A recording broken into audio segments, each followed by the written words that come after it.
Hi hello வணக்கம். சோனியாவின் குரல்லேருந்து நான் உங்கள் சோனியா. பிக் பாஸ் பற்றி பேசலாமா? பிக் பாஸ் பற்றி பேசணும்னா நான் ரொம்ப நாளாக வீடியோ போடல. ஸோ அதனால் என்னென்னா லாஸ்ட் வீக் ஃபுல்லாக அந்த ஸ்கூல் டாஸ்க் எனக்கு கொஞ்சம் ஸ்டூடெண்ட்ஸாக விளையாடின மாதிரி தோணுச்சு. கொஞ்சம் ஸ்டூடெண்ட்ஸாகவே இருந்தாங்க அந்த கூப்பிடுறது மேம். ஆனால் டீச்சர்ஸ் எல்லாருமே அவங்க எல்லாரையுமே கண்டஸ்டண்ட்டாக தான் பார்த்த மாதிரி தோணுச்சு. கொஞ்சம் மஞ்சரி கொஞ்சம் நல்லா பண்ணாங்க. பொதுவாகவே அவங்கக்கிட்ட ஒரு விஷயம் என்னென்னா, அவங்க இந்த டீச்சராக இருக்கிறதுக்கு ரொம்ப ரொம்ப ஸ்ட்ரிக்டாக இருக்காங்க, ரொம்ப ரூலிங்காக இருக்காங்க.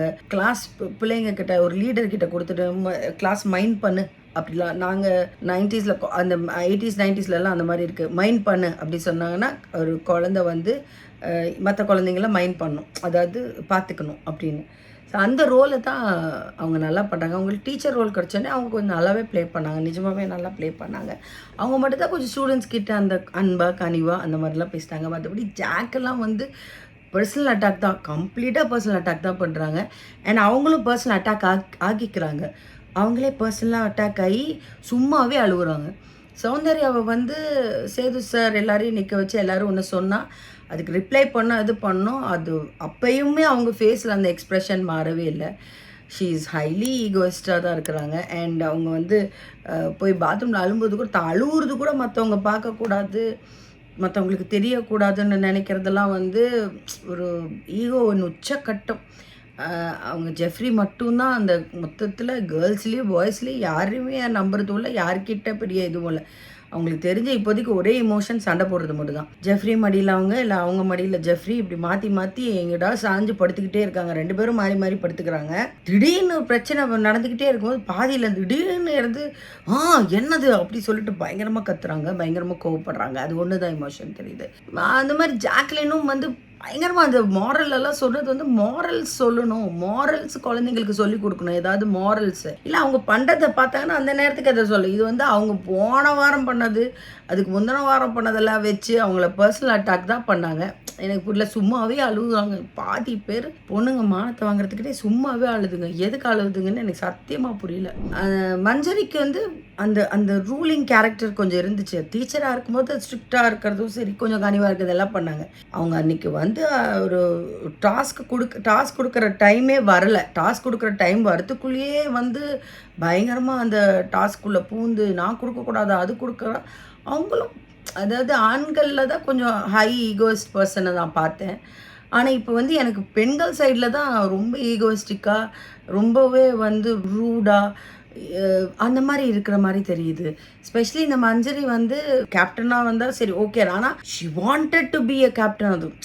அதாவது நம்மக்கிட்ட ஒரு பவர் இருக்குன்னு அதை காட்டிக்கணும் மாதிரியே தெரிஞ்சிச்சு.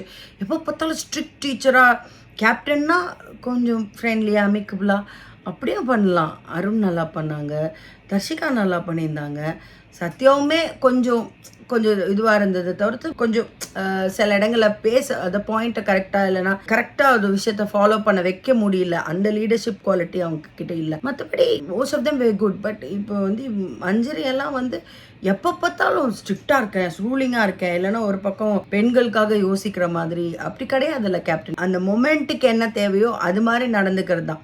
ஸோ ஆல் டாஸ்க் கொடுக்கணும், பண்ணணும், கண்டிப்பாக அதுவும் இருக்குது. பிக் பாஸ் அடிக்கடி கிட்டத்தட்ட லிட்ரலி கையில் காலில் விழுது கெஞ்சுற அளவுக்கு ஆயிடுச்சு. ப்ளீஸ் எல்லாரும் கொஞ்சம் இன்வால்வ் ஆகுங்க. யாருமே இன்னும் இன்வால்வ் ஆகல, யாரும் விளையாடல. ஆனால் இவங்க எல்லாரும் அடுத்த நாள் சொல்கிறதுக்கு அடுத்த நாள் என்ன ஆகுதுன்னா சண்டை போடுறாங்க. சண்டை போட்டு 24/7 பிக் பாஸ் ஹவுஸ் மாதிரி இல்லை, அது சரியான அடிதடி சண்டை போடுற ஒரு இது மாதிரி இருக்குது. எப்போ பார்த்தாலும் அடிச்சுக்கிட்டே இருக்காங்க, சண்டை போட்டுகிட்டே இருக்காங்க. டாஸ்க் பண்ண சொன்னால் அந்த டாஸ்க்கும் பட் அது கொஞ்சம் நல்லா இருந்துச்சு. பட் அவங்கள நிஜமாகவே திக்குமுக்கு ஆட வச்சது நல்லா தான் இருந்தது. பட் இருந்தாலும் நமக்கு தெரியும், ஆடியன்ஸ்க்கு தெரியுது அவங்க சும்மா பண்ணுறாங்கன்னு. பட் அவங்களுக்கு தெரியல, அதனால அது ஃபன்னாக இருந்துச்சு. மற்றபடி ரியலாக நிறைய சண்டை. மார்னிங் ஒரு டாஸ்க் பண்ண சொன்னால் அதில் ஒரு சண்டை, அதில் ஒரு மிஸ் அண்டர்ஸ்டாண்டிங். ஒருத்தவங்க டாஸ்க் கொடுத்தவங்க இன்னொருத்தவங்க கிட்ட ஒப்படைக்கிறாங்க, அவங்களுக்கு என்னன்னு தெரியல. அருண் ரியலாகவே எக்ஸ்பிளைன் பண்ணுறான், இது பண்ணுறாங்க. பட் அந்த அருண்றவங்க மேலே முன்னாடியே ஏதோ ஒரு கிரட்ஜ் இருக்கிற மாதிரியே அந்த வேர்டை சொல்லிக்கிட்டே இருக்காங்க. நீ மார்க் பண்ணுற, நீ டிஸ்மிஸ்ஸிவாக நடக்கிற,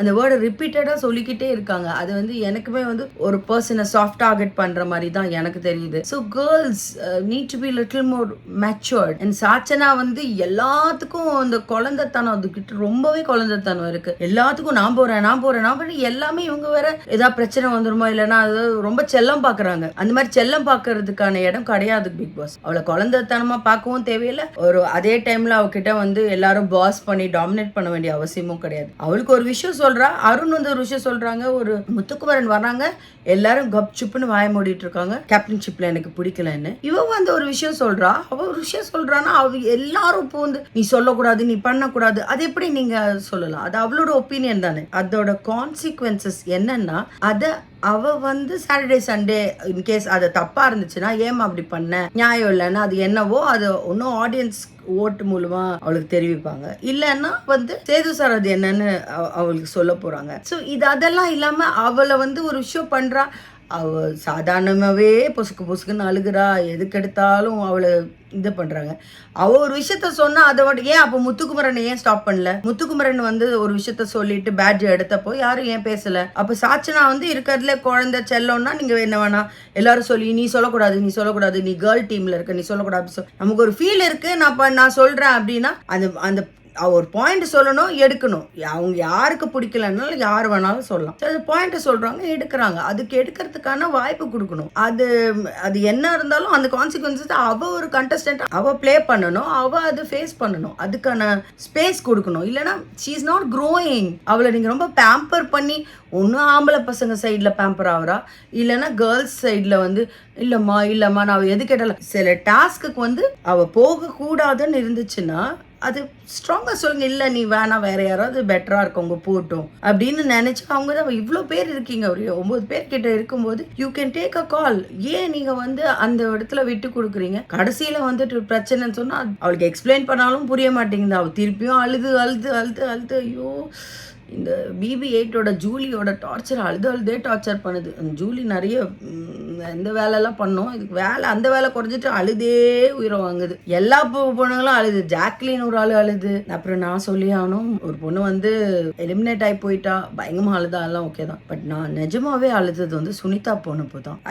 எனக்கு சுனிதாவோட கேம் பிளானு கேம் எல்லாமே எனக்கு பிடிச்சிருந்துச்சு. The way she played also I like. ஒரு மாதிரி இன்ட்ரெஸ்டிங்காக ஒரு டிஃப்ரெண்டாக யூனிக்கான ஒரு கண்டஸ்டண்டாக நான் பார்த்தேன். அவள் எலிமினேட் ஆவா சீக்கிரம்னு நான் நினைக்கவே இல்லை. ஸோ அதுவும் இல்லாமல் the way she went out and spoke to people, அந்த அவ்வளோ பாசிட்டிவாக அவ்வளோ அழகாக இருந்துச்சு. அதெல்லாம் ரியலாக கண்ணீராக வந்துச்சு. இப்போ ஒரு கண்டஸ்டன்ஸ் வெளியே போனாங்க, அழுன்னு அழுதே தீர்த்தாங்க. பட் ஆனால் அவங்க அழுகுறதுல எனக்கு ஒரு ஃபீலே வரல. சும்மாவே நிறைய வாட்டி வந்து தனக்குத்தானே ஒரு விஷயத்த சொல்லும் போது அக்செப்ட் பண்ணிக்கிற கேரக்டரே ரியா கிட்ட இல்லாமல் இருந்துச்சு. மேபி அதனால தான் மக்கள் ஓட்டு போடாமல் இருந்திருப்பாங்களோன்னு நான் நினைக்கிறேன். ஏன்னா எது சொன்னாலும் ரொம்ப அதான் அவங்க கிட்ட தான் அது சொல்லணும், டிஸ்மிஸ்ஸிவாக பேசுனாங்கன்றது. ஸோ எனக்கு இப்போ தெரிஞ்சது, அதாவது கலெக்டிவாக கிட்டத்தட்ட 1.5 வாரம் பார்த்துட்டு நான் சொல்கிற விஷயங்கள் இதெல்லாம். ஸோ ஆல்மோஸ்ட் 8 to 9 days பார்த்துட்டு சொல்கிறேன்.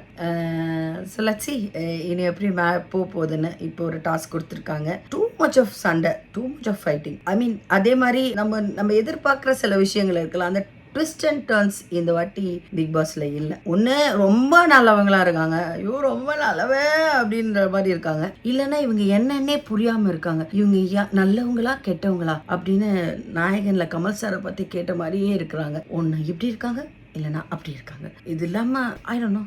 ஸோ நெக்ஸ்ட் வீடியோவில் நான் ஏதாவது இதை விட ஏதாவது கண்டுபிடிச்சி இன்னும் நல்லதாக சொல்ல முடியும்னா சொல்கிறேன்.